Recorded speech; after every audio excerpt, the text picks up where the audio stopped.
Thank you mga kaibon, maraming salamat po. Welcome back sa YouTube channel natin. Kumusta po kayong lahat mga kaibon? For today's video, sasagot tayo ng katanungan ng mga kaibon natin. Ito po yung unang katanungan sa akin ng kaibon natin. Ang tanong, Sir, may tanong lang po ako kasi po ang parisan ko po ay blue, split opa na kak, saka ang kapares albino na hen.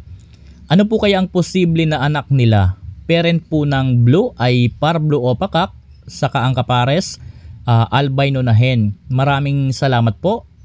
Sir, marami kayong natutulungan na newbie sa pag-aalaga ng ibon. Mga kaibon, disclaimer lang. Ang isi-share ko lamang dito ay base lamang ito sa kaalaman ko at karanasan ko sa pag-aalaga ng mga ibon.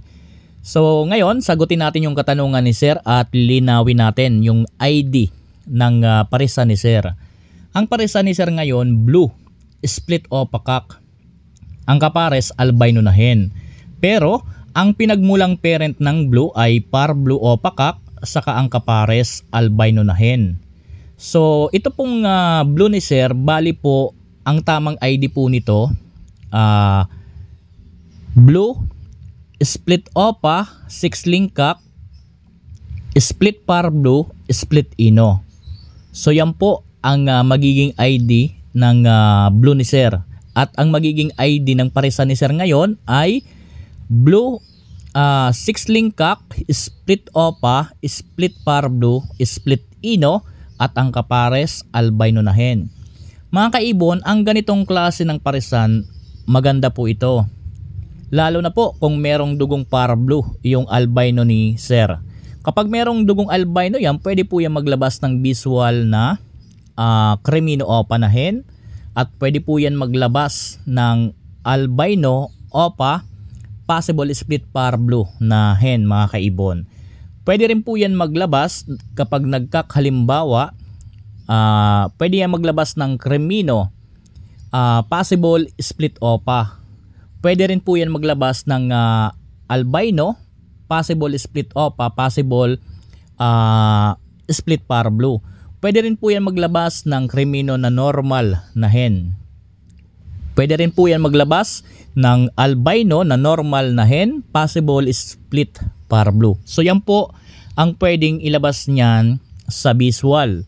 Pero kung walang dugong par blue yung albino ni Sir, pwede lang po ito maglabas kagaya po ng albino opa na hen, possible split par blue pa rin. At pwede rin po ito maglabas ng albino, possible split opa, possible split par blue.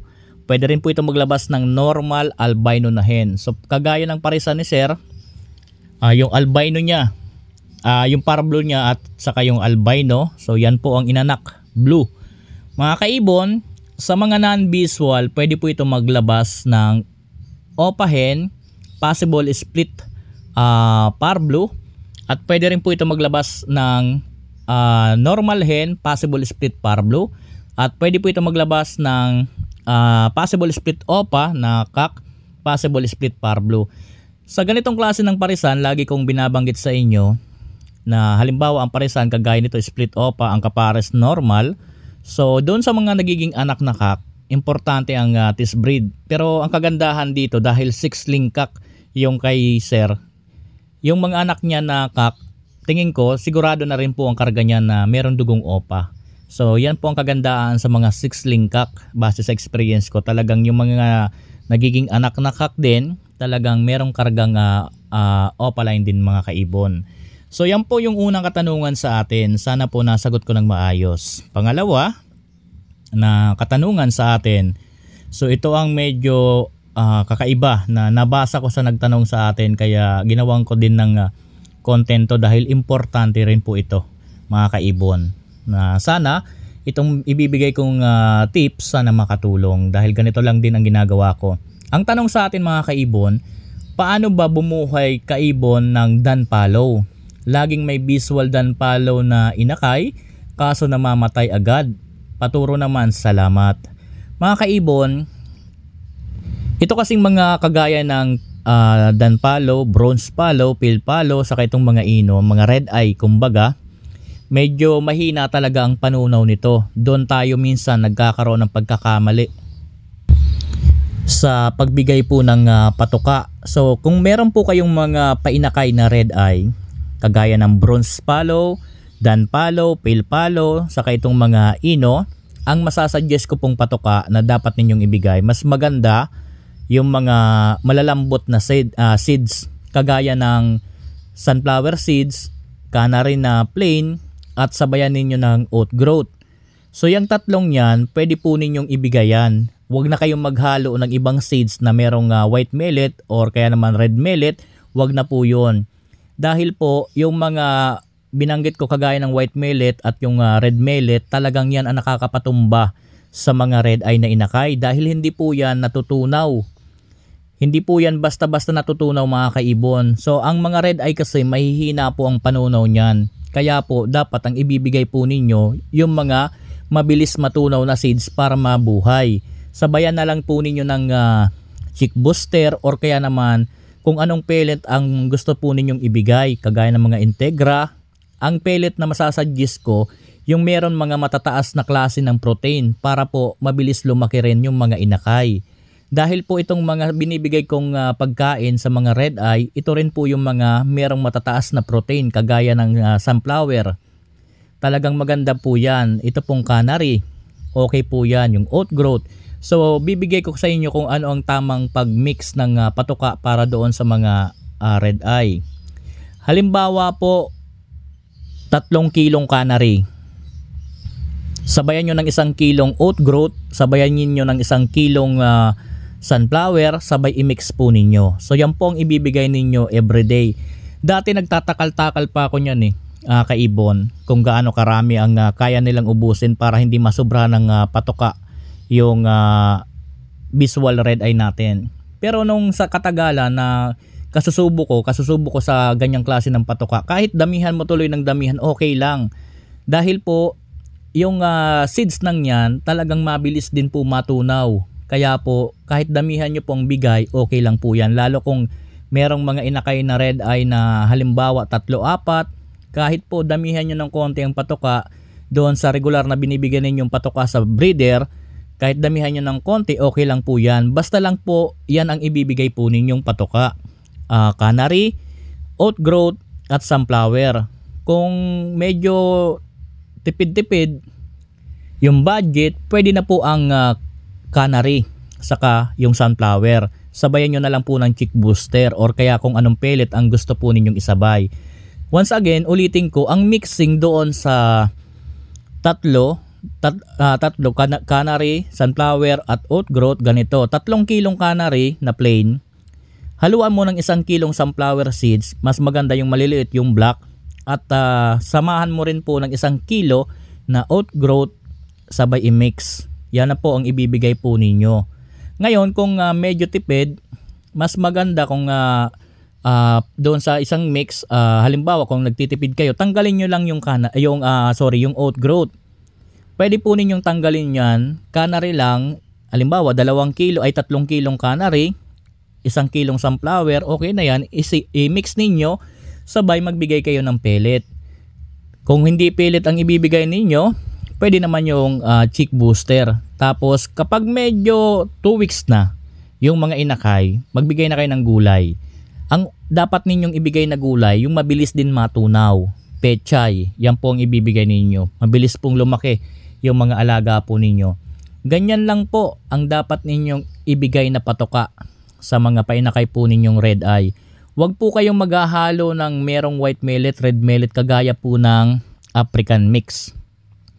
Kapag yan kasi, ang binigay po ninyo, pag sinubo ng parent yung white millet or kaya red millet ng buo, dyan sa mga inakay nilang red eye, asahan mo, ilang oras lang yan, kung napisa sa hapon, baka pagka kinabukasan, kung subuan ng breeder natin yan, tuloy-tuloy, nang merong ganyan, white millet, red millet, malamang pwedeng matumba.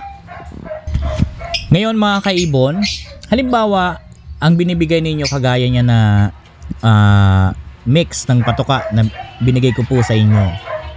So hindi lang po kasi minsan yan ang nagiging dahilan, yung patuka. Minsan kasi mga kaibon, merong breeder na talagang hindi sumusubo ng maayos sa mga inakay. In short, hindi talaga magaling bumuhay ng mga red eye. Meron ding pagkakataon na baka po hindi nyo nati-check, baka po yung ilong ng alaga po ninyo na bagong painakay, baka po merong nakabara. Isa rin po yan sa problema na namamatay po ang inakay, lalo kung nabarahan yung ilong. Ang kadalasan nakakabara dyan, mga kaibon, yung patoka. Minsan naman, hindi yung patoka na tumigas ba dyan sa ilong. Minsan naman, halimbawa nagbibigay tayo ng malunggay. Pag nagbigay tayo ng malunggay, may kasamang dahon, ngayon pinasok ng mga alaga natin sa loob ng nest box. Kapag pinasok ng alaga natin yan sa loob ng nest box, mga kaibon, kapag meron doon mga natuyo, kumbaga yung mga natuyo ng dahon ng malunggay doon sa loob ng nest box, once po na nabasa yan, didikit po yan, mga kaibon, dahil ang malunggay, kung hindi mo po yan durugin, hindi po yan maghihiwa-hiwalay. Kaya kapag nabasa po yan, lalo kapag naiputan ng inakay at dumikit dyan sa may pinakang butas ng puwetan ng inakay at hindi makalabas yung ipot, pwede po yan, excuse me sa term, sorry po, pasintabi sa mga kumakain. Kapag po hindi yan makalabas, nabarahan ng balat, ng dahon ng malunggay, pwede po yan mamatay. Kaya minsan, kapag po sumisilip kayo sa mga painakay po ninyo, lagi ko po yan ibinibigay na tips sa inyo. Huwag nyong silipin ng basta-basta lang. Tingnan nyo rin po yung ilong, tingnan nyo rin po yung puwetan, baka merong nakabara. So ganyan po dapat tayo kapag sumisilip. Unang tinitingnan natin dapat ilan ang napisa. Ngayon baka merong nadaganan, or kaya naman baka merong nahiwalay na nadala pag biglang labas. Ngayon, pagkatapos na natin silang i-check, ang huling tingnan natin, yung ilong, yung pinakampuetan, baka po barado. So mga kaibon, itong idea about dito sa nesting material na merong dahon ng malunggay, totoo po yan, baka na-experience nyo rin po yan, na halimbawa po na basa yung malunggay, didikit po yan. Hindi lang po dyan sa pinakang puwetan ng alaga natin. Kapag nabasa po yan, pwedeng dumikit yan sa katawan nila. Or kaya naman, baka hindi kayo kumbinsido. Kumuha kayo kung meron kayong nesting na merong malunggay pa dyan na dahon na lumutong na, natuyo na, subukan nyo pong ilagay sa tubigan. Kapag nilagay nyo po yan sa tubigan, makikita nyo yan parang bago, parang fresh uli. Kaya minsan delikado rin po yan, mga kaibon. Kapag dumikit kasi yan sa puweta ng alaga natin, pwedeng ikamatay. So yan lang po ang sikreto, mga kaibon, sa pagpabuhay ng red eye. Tamang patoka, tapos tamang pag-check sa mga inakay. Kapag po okay naman po yan, ang problema niyan sa breeder na. Kasi meron talagang breeder na talagang hindi bumubuhay ng red eye. Talagang merong ganyan. Minsan naman talagang hindi gaanong magaling bumuhay ng mga inakay. Meron pong ganyan. Kaya obserbahan din ninyo yung breeder po ninyo. Kung sa unang mga pisaba nakapabuhay ba ng mga inakay to, yung halimbawa namatay yung isa ang red eye, namatay yung red eye, nabuhay nyo yung 3, goods breeder po naman ang ganyan. Baka disgrasya lang yun sa una. Pero kung palaging ganon, yung red eye hindi nabubuhay pero tama naman yung procedure na ginagawa mo, ang problema dyan breeder, mga kaibon. Kaya mas maganda kung merong kasabay, ito ang tamang gawin mo. Kapag meron kang nakita ng pisa, red eye, kung merong kasabay dyan sa ibunan mo na pwedeng ipaposter mo na para mabuhay. So yan po, mga kaibon. Doon sa mga kaibon natin na nagtatanong, maraming salamat po. Sana po nasagot ko ng maayos ang katanungan po ninyo. Maraming salamat po. Happy birding po sa ating lahat. Maraming salamat po sa inyo. God bless po sa ating lahat, mga kaibon. Thank you po.